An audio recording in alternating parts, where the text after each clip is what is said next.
Assalamualaikum students, I am Muhib and this is my second lecture of 9th class biology. First chapter and today is our topic 1 to 5 branches of biology. But before starting this lecture you need to subscribe my channel and press the bell icon. And then straight let's start this lecture in the Urdu. So let's begin. Chapter number 1 topic 1 to 5 branches of biology. Students 9th class की biology का जो पहला chapter है introduction to biology. आज हम उस chapter का दूसरा टॉपिक डिस्कस करने जा रहे हैं 1 से लेकर 5 तक बायोलॉजी की शाखें। टॉपिक हमारे पास ये है topic 1 to 5 branches of biology. Students याद रखना कि आज की इस लेक्चर के अंदर हम 1 से लेकर 5 तक बायोलॉजी की शाखें डिस्कस करेंगे तफसील के साथ और विदाउट कंफ्यूजन के साथ, ठीक है। तो ब्रांचेस को स्टार्ट करती ही शुरू करती ही स्टूडेंट्स के माइंड में क्वेश्चन आता है कि why we study branches in biology. हम बायोलॉजी में ब्रांचेस क्यों स्टडी करते हैं, इसकी ज़रूरत क्या है या फिर इसकी फायदे क्या है। स्टूडेंट हमेशा ये सोचते हैं कि हम क्यों ना एक ही बायोलॉजी का नॉलेज स्टडी नहीं करते। स्टूडेंट हमेशा यही सोचता है, यही थिंकिंग करता है कि हम क्यों ना एक ही बायोलॉजी का ऑल नॉलेज नहीं स्टडी करती। तो उस सवाल का जवाब हमारे पास ये है। स्टूडेंट सवाल कुछ ऐसा ही करता है, why we study branches in biology. हम बायोलॉजी में शाख क्यों स्टडी करते हैं, ब्रांचेस क्यों स्टडी करते हैं। तो सवाल का जवाब ये है, biology is a fast growing field of science. Biology science का एक ऐसा शोबा है, ऐसा ब्रांच है, ऐसा मैदान है, ऐसा पेड़ है कि जिसका नॉलेज बहुत तेजी से बढ़ते जा रहे हैं। स्टूडेंट्स याद रखना, बायोलॉजी साइंस का एक ऐसा शाख, एक ऐसा ब्रांच है, एक ऐसा पेड़ है या एक ऐसा शोबा है कि जिसका नॉलेज बहुत तेजी से बढ़ते जा रहे हैं।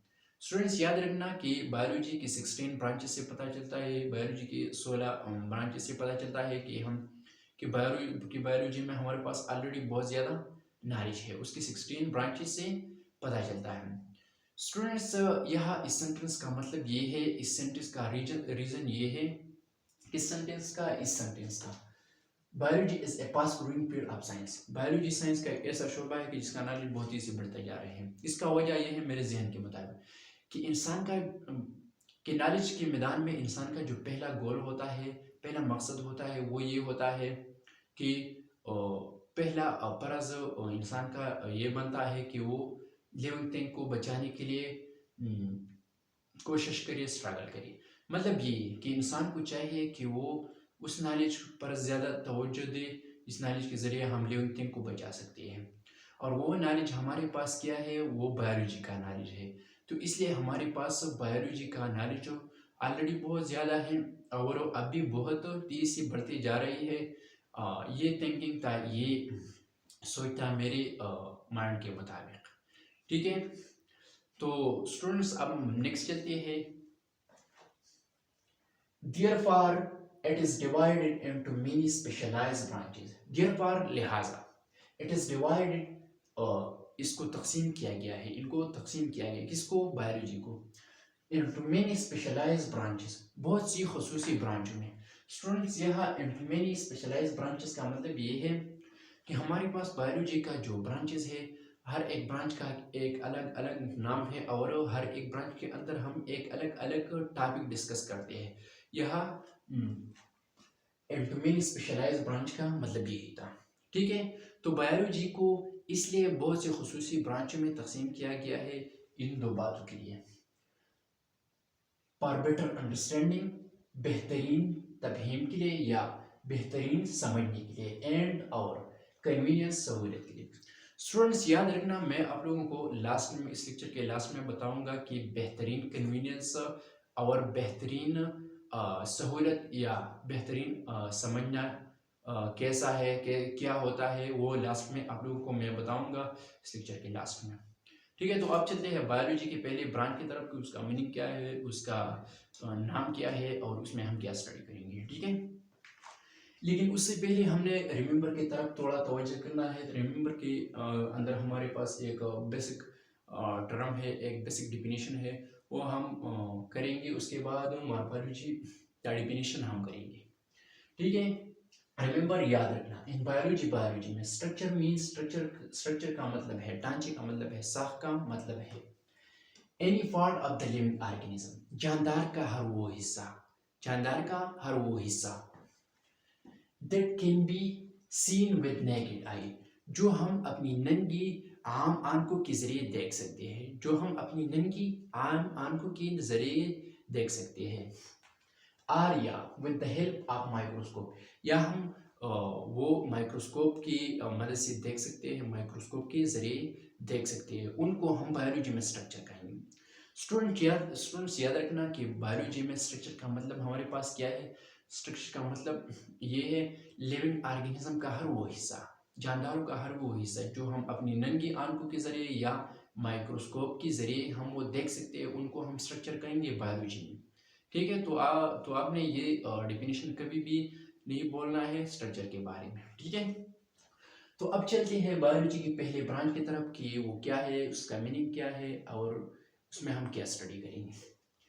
मार्पायोलॉजी, पहला ब्रांच हमारे पास बायोलॉजी का जो है वो है मार्पायोलॉजी। मीनिंग, माना। अब मार्पायोलॉजी का मीनिंग करते हैं कि मार्पायोलॉजी हमारे पास किन लफ्ज़ों से बना है और उन लफ्ज़ों का मीनिंग क्या है। मीनिंग, माना। मार्पायोलॉजी हमारे पास जिन लफ्ज़ों से बना है उसमें हमारे पास पहला लफ्ज़ है मार्पस। मार्पस मीन पाम आर शेप। मार्पस का मतलब है शक्ल या शक्ल, ठीक है। पहला लफ्ज़ जिससे मार्पायोलॉजी का लफ्ज़ बनाया गया है उसका नाम है मार्पस और उसका मीनिंग माना है शक्ल या शक्ल। और दूसरा लफ्ज़ जिससे मार्पायोलॉजी का लफ्ज़ बनाया गया है वो है logos. Logos mean to study, logos का मतलब है स्टडी करना।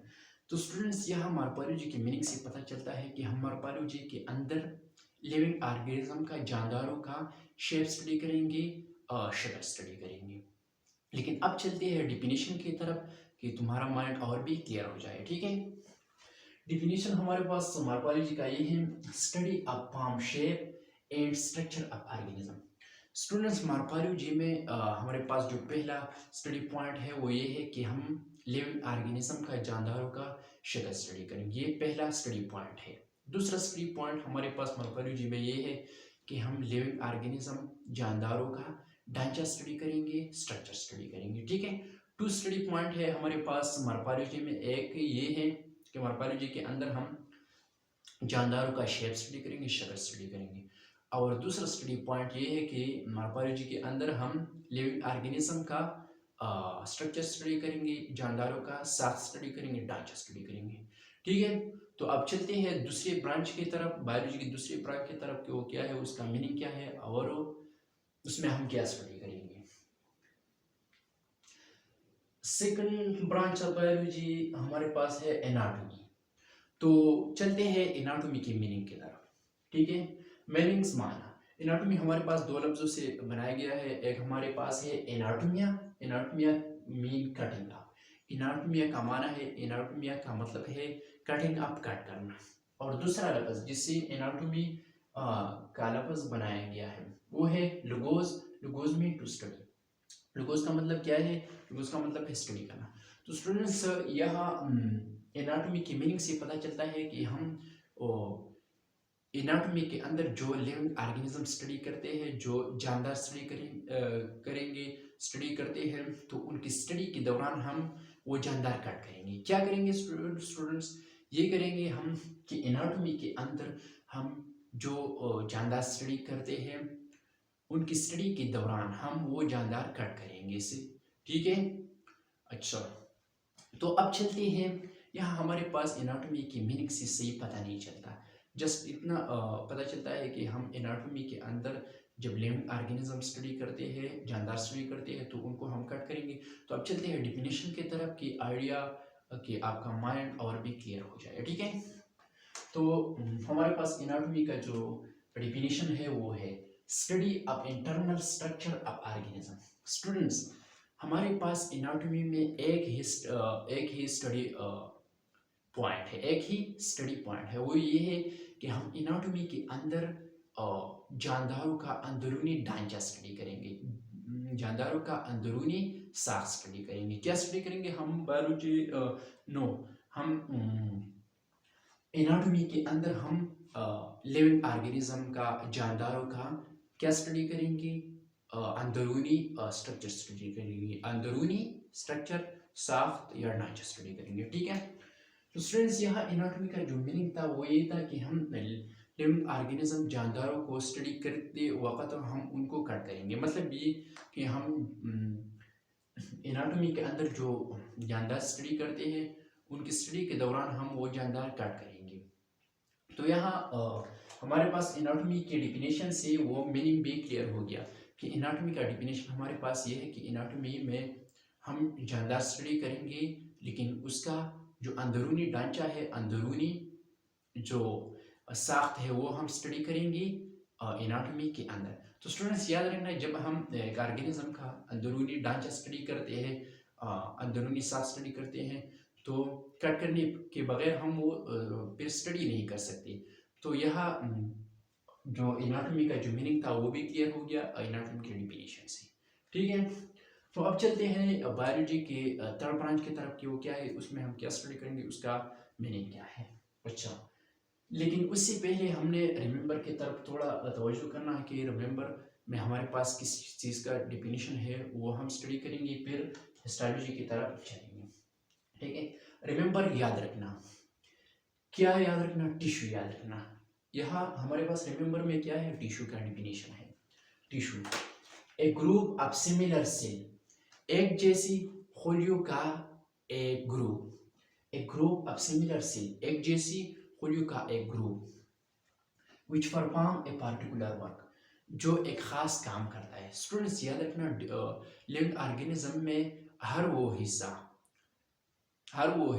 टिश्यू कहलाता है, लेकिन वो उसमें जब हमारे पास दो कंडीशन हो, वो दो कंडीशन क्या क्या है, वो ये है, एक जैसी खुलियों का एक ग्रुप जो एक खास काम करता है। स्टूडेंट्स याद रखना, टिश्यू का डिफिनीशन हमारे पास ये हुआ कि एक जैसी खुलियों का एक ग्रुप जो एक खास काम करता है। ठीक है, ये हमारे पास टिश्यू का डिफिनीशन है। Tissue a group of similar sales which perform a particular work. Tissue क्या है, एक जैसी खुलियों का एक ग्रुप जो एक खास काम करता है। ठीक है, उनको हम क्या कहेंगे, उनको हम बायोलॉजी में टिश्यूज कहेंगे। ठीक है, तो अब चलते हैं हिस्टोलॉजी की डिफिनेशन की तरफ, मीनिंग की तरफ। Third branch of biology is histology. Meaning, तो सबसे पहले हम हिस्टोलॉजी की मीनिंग करते हैं, माना करते हैं। मीनिंग, हिस्टोलॉजी हमारे पास जिन लफ्ज़ों से बना है वो, उनमें जो पहला है वो है हिस्टस। हिस्टस मीन टिश्यू, हिस्टस का मतलब है टिश्यू, हिस्टस का माना है टिश्यू। और दूसरा लफ्ज़ जिससे हिस्टोलॉजी का लफ्ज़ बनाया गया है वो है logos. Logos mean to study. तो स्टूडेंट्स, हिस्टोलॉजी की मीनिंग से पता चलता है कि हम हिस्टोलॉजी के अंदर जानदारों का टिश्यू स्टडी करेंगे। जानदारों में हमारे पास प्लांट्स और एनिमल दोनों आता है, हम प्लांट्स और एनिमल की टिश्यू स्टडी करेंगे। तो अब चलते हैं हिस्टोलॉजी की डिफिनेशन की तरफ कि तुम्हारा माइंड और भी क्लियर हो जाए। ठीक है, स्टडी ऑफ कंपोजिशन। स्टूडेंट्स याद रखना, हम हिस्टोलॉजी में क्या स्टडी करेंगे, कंपोजिशन, जोड़ा स्टडी करेंगे। क्या स्टडी करेंगे, कंपोजिशन स्टडी करेंगे, जोड़ा स्टडी करेंगे। पहला स्टडी पॉइंट हमारे पास हिस्टोलॉजी में ये हुआ कि हम कंपोजिशन स्टडी करेंगे, जोड़ा स्टडी करेंगे। दूसरा स्टडी पॉइंट ये हुआ कि हम स्ट्रक्चर स्टडी करेंगे, ढांचा स्टडी करेंगे, साख स्टडी करेंगे। तीसरा पॉइंट हमारे पास ये हुआ स्टडी पॉइंट एंड फंक्शन, और काम स्टडी करेंगे, फंक्शन स्टडी करेंगे। अब plants and animal tissue, plants और जानवरों के टिश्यू का। स्टूडेंट्स, हमारे पास सबसे पहला जो स्टडी पॉइंट है हिस्टोलॉजी के अंदर वो ये है कि हम लिविंग ऑर्गेनिज्म का टिश्यू स्टडी करेंगे। हिस्टोलॉजी में हम क्या स्टडी करेंगे, हिस्टोलॉजी में हमारे पास जो पहला स्टडी पॉइंट है वो ये है कि हिस्टोलॉजी के अंदर हम प्लांट्स और एनिमल के टिश्यू स्टडी करेंगे या लिविंग ऑर्गेनिज्म के टिश्यू स्टडी करेंगे। प्लांट्स और एनिमल दोनों आता है लिविंग ऑर्गेनिज्म में। ठीक है, दूसरा स्टडी पॉइंट हमारे पास ये है कि हम प्लांट्स और एनिमल्स का कंपोजिशन स्टडी करेंगे, कि हम प्लांट्स और एनिमल्स के टिश्यू का कंपोजिशन स्टडी करेंगे। क्या स्टडी करेंगे, हम प्लांट्स और एनिमल के टिश्यू का कंपोजिशन स्टडी करेंगे, जोड़ा स्टडी करेंगे। तीसरा पॉइंट हमारे पास ये हुआ, तीसरा स्टडी पॉइंट कि हम प्लांट्स और एनिमल के टिश्यू का स्ट्रक्चर स्टडी करेंगे। चौथा पॉइंट हमारे पास ये हुआ कि हम प्लांट्स और एनिमल कि टिश्यू का फंक्शन स्टडी करेंगे, काम स्टडी करेंगे, ठीक है। और लास्ट नो और लास्ट में हम क्या स्टडी करेंगे, प्लांट्स और एनिमल्स के टिश्यू स्टडी करेंगे हम हिस्टोलॉजी के अंदर, ठीक है। तो अब चलते हैं बायोलॉजी की फोर्थ ब्रांच की तरफ कि वो क्या है, उसका मीनिंग क्या है, उसमें हम क्या स्टडी करेंगे, ठीक है। तो चौथा जो पॉइंट है बायोलॉजी का, वो हमारे पास है फिजियोलॉजी। फिजियोलॉजी तो चलते हैं फिजियोलॉजी का मीनिंग करते हैं।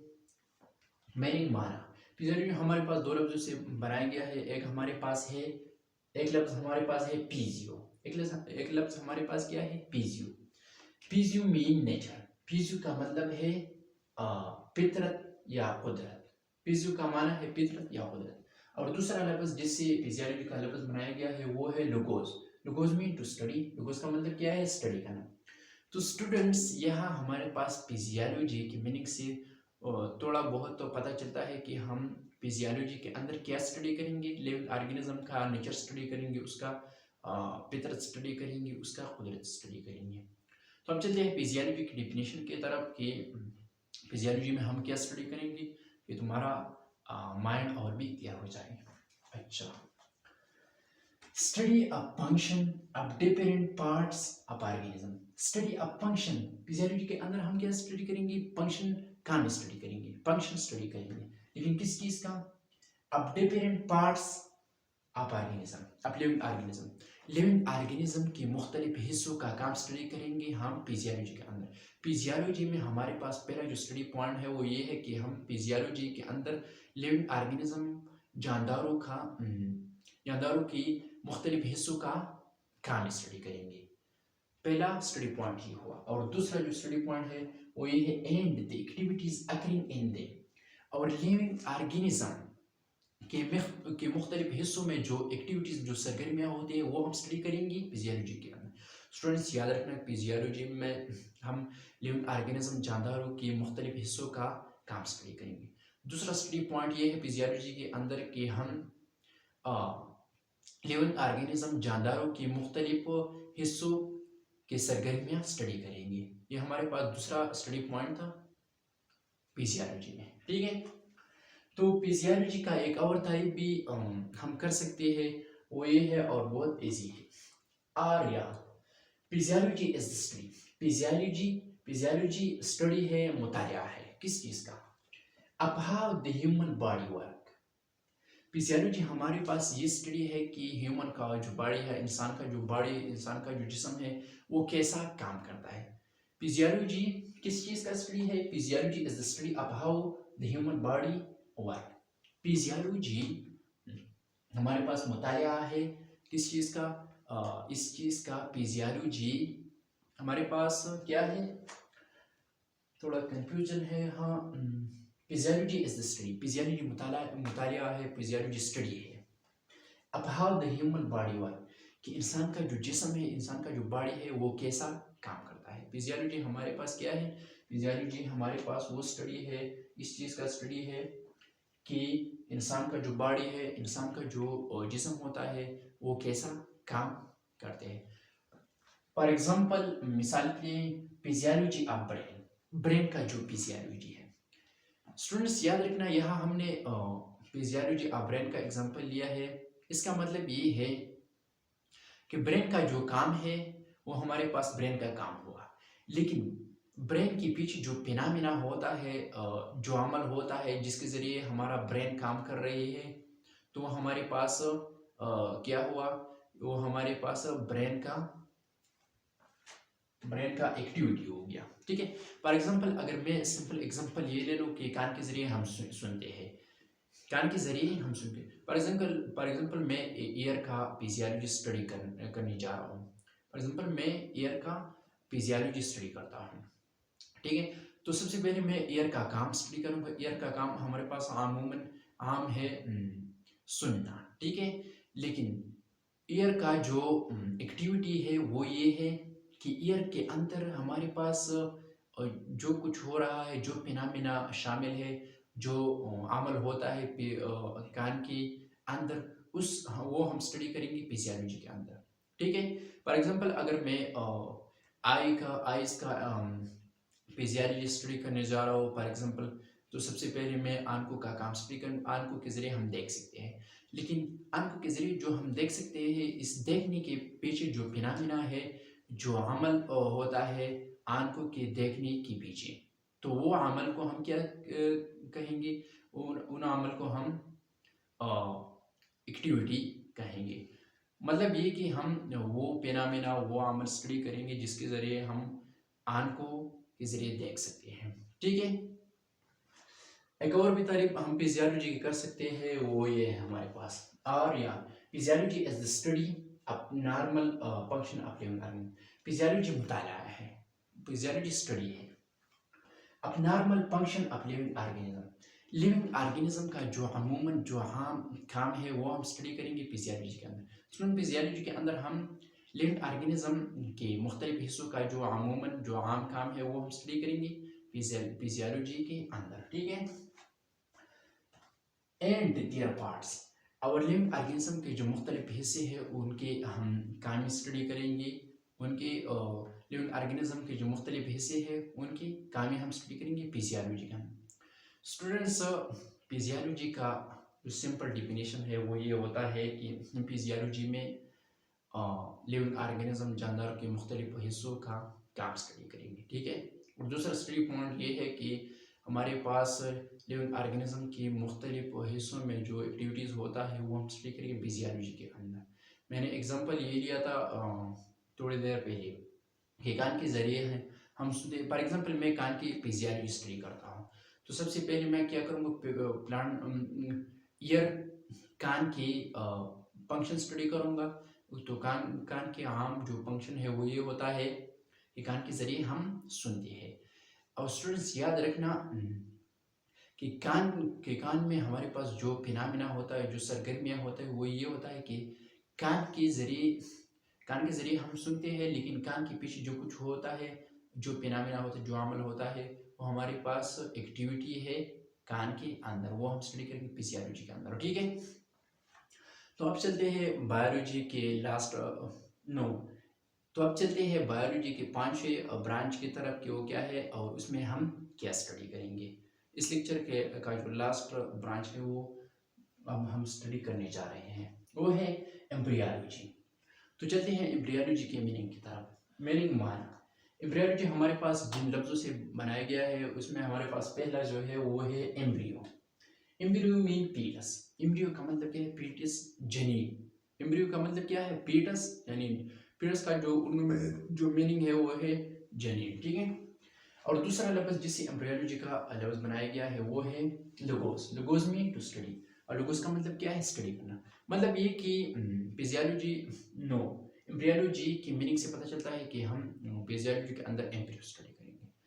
लेकिन अब चलते हैं फिजियोलॉजी की डेफिनेशन की तरफ कि तुम्हारा माइंड और भी क्लियर हो जाएगा। ठीक है। Study of embryo, first study point जो है हमारे पास एम्ब्रियोलॉजी वो ये है, एम्ब्रियोलॉजी में वो ये है कि हम एम्ब्रियोलॉजी के अंदर पेड़ स्टडी करेंगे या एम्ब्रियो स्टडी करेंगे। ठीक है। एंड और the phenomena involve in the formation of embryo, और एम्ब्रियो के बनने में और एम्ब्रियो के बनने में जो फिनोमेना जो अमल शामिल है वो हम स्टडी करेंगे एम्ब्रियोलॉजी के अंदर। एम्ब्रियोलॉजी के अंदर हम हमारे पास दूसरा स्टडी पॉइंट ये हुआ कि हम वो फिनोमेना वो अमल स्टडी करेंगे जो एम्ब्रियो के बनने में होता है, वो फिनोमेना हम स्टडी करेंगे। तो तीसरा जो पॉइंट है एम्ब्रियोलॉजी के डिफिनीशन में तो ये है एंड और its development into a new organism, और एम्ब्रियो का नशोनुमा एक नए जानदार तक। तीसरा स्टडी पॉइंट हमारे पास ये हुआ और एम्ब्रियो की नशोनुमा तरक्की एक नए जानदार तक हम स्टडी करेंगे एम्ब्रियोलॉजी के अंदर। ठीक है। लेकिन स्टूडेंट्स याद रखना यह जो हमारे पास एम्ब्रियो लफ्ज है और फीटस जो लफ्ज है और फर्टिलाइज एग जो लफ्ज है, ये तीनों जो अल्फाज है इसका मतलब एक है, इसका डिफिनीशन एक है, वो डिफिनीशन मैं अभी कर रहा हूँ। रिमेंबर, याद रखना, फर्टिलाइज एग या एम्ब्रियो या फीटस, ये हमारे पास 3 अल्फाज है। अल्फाज सिर्फ मुख्तलिफ है, लेकिन इसका जो मीनिंग है, इसका जो डिफिनीशन है वो सेम टू सेम है। ठीक है, तो रिमेंबर, याद रखना, फर्टिलाइज एग इन ह्यूमन, इंसानों में फर्टिलाइज एग, इंसानों में जरखेज एग। ठीक है, तो स्टूडेंट्स यहाँ मैंने जिस फर्टिलाइज एग के बारे में डिफिनेशन लिखा है वो डिफिनेशन ह्यूमन का के फर्टिलाइज एग है। ठीक है, fertilize egg in human, fertilize egg इंसान में। When a woman egg join with a man's sperm, students याद रखना, जब जब वोमेन का जो एग होता है वो मैन की स्पर्म्स के साथ मिल जाए, तो उनकी मिलने के बाद हमारे पास जो कुछ बनता है उनको हम पीटस, एम्ब्रियो और फर्टिलाइज एग कहेंगे। क्या कहेंगे? Fertilize egg, Pitt's, embryo. Students, किस पिना मिला के बाद हम उनको पीटस, एम्ब्रियो और फर्टिलाइज एग कहेंगे? ये स्पिना मिला के बाद। When a woman egg, जब एक औरत का जो एग होता है, join with a man sperm, में एक आदमी के स्पर्म के साथ वो मिल जाए, तो हमारे पास क्या बनता है? फर्टिलाइज एग, पीटस और एम्ब्रियो बनता है। ठीक है, तो अब चलते हैं एम्ब्रियोलॉजी के एक और तारीफ की तरफ। वो बहुत इजी है और शॉर्ट है। और या इन एम्ब्रियोलॉजी में वी स्टडी, हम मुतालिया करेंगे द डेवलपमेंट, नशोनुमा की तरक्की ऑफ एन ऑर्गेनिज्म, एक जानदार का, फ्रॉम एक फर्टिलाइज एग से। स्टूडेंट्स याद रखना कि एम्ब्रियोलॉजी में हम क्या स्टडी करेंगे? एम्ब्रियोलॉजी में हम we study the development of an organism from a fertilized egg. Students याद रखना कि एम्ब्रियोलॉजी के अंदर हम एक फर्टिलाइज एग से, एक जरखेज अंडे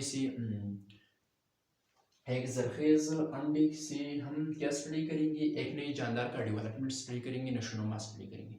स्टूडेंट, हम एम्ब्रियोलॉजी में क्या स्टडी करेंगे?